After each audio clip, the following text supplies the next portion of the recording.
Well, I came to Morgan City October 26, 1972.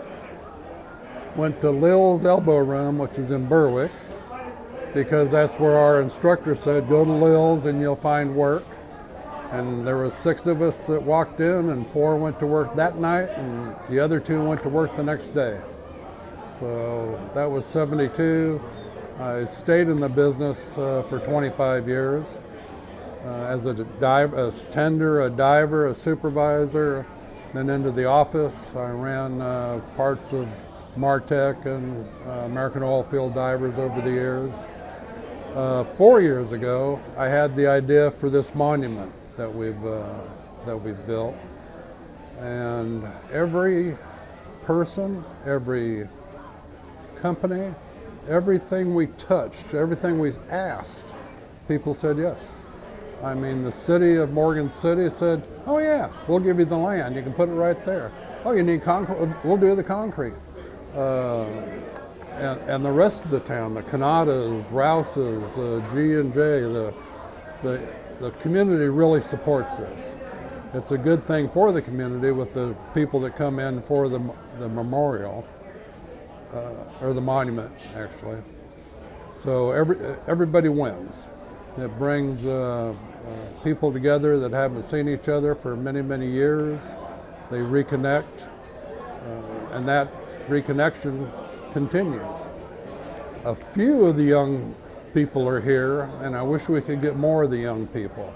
The divers that have just graduated from Young's Memorial, I think we've got 2 of those that are here. I wish we would get more of the young people that can get a sense of the history of the industry. Like the monument says, we stand on the shoulders of giants. I work for people that are legendary, it's incredible what we did with nothing.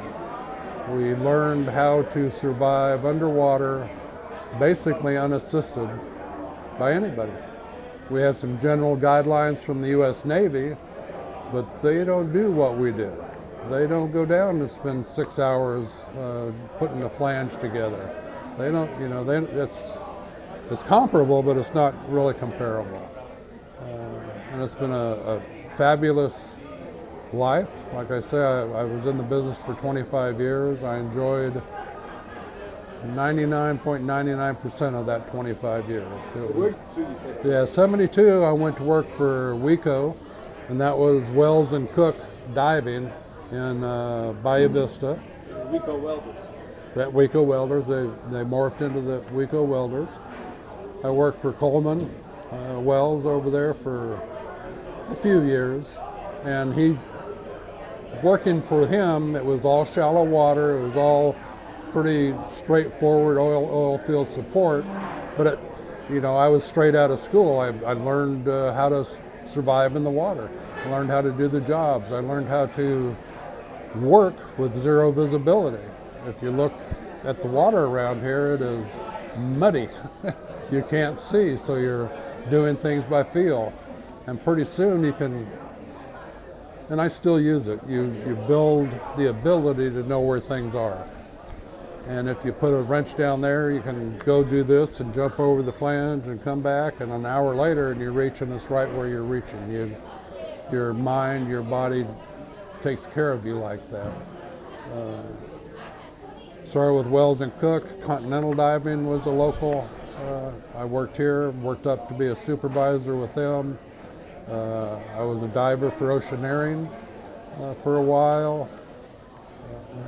After I went to work for S&H Diving that were out in Amelia, and worked as a diving supervisor for them, and they offered me a office job as an estimator. So I told them no, and I went home and told my wife, yeah, they offered me a job in the office, and I told them no, go back. So I started working in the office, didn't go offshore anymore. Worked my way up from estimator to operations manager for them, general manager, vice president for American Oilfield Divers, division manager for Martech. Always was fortunately safe. I've had a couple of serious accidents, not with me on the job, but on the job. We lost a diver, Jim O'Grady.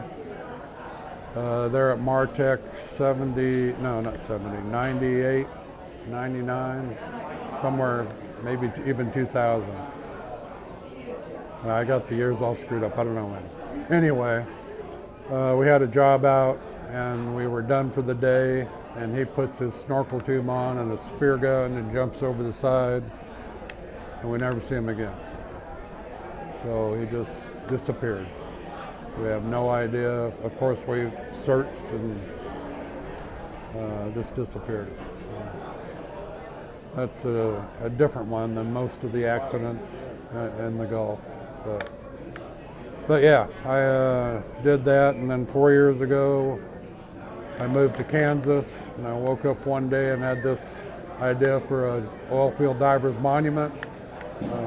Called down here, talked to Jack Vilas, who said talk to Bryce Merrill, and things started rolling. Bryce said yes, and absolutely amazing. Again, like I said, everybody that we asked said yes. We got corporate sponsors that gave us big donations. We had the money, well, not, we had the money, but we had the statue in 18 months, from concept to unveiling. And everybody that's ever done anything like this told me, no, you can't do that. I said, well, yeah, we can. I think that's the secret. You don't know what you can't do, so you go do it. Yeah, it was been an amazing ride, and working with the team, Bryce Merrill, Jack Vilas, Virgil, and Micah Allen that are with the Mr. Charlie, that were under their 503c, whatever the nonprofit thing is. To be able, people can still make donations, please. Still make donations, and they're tax deductible. We keep trying to fund the scholarship at Young's Memorial for their diving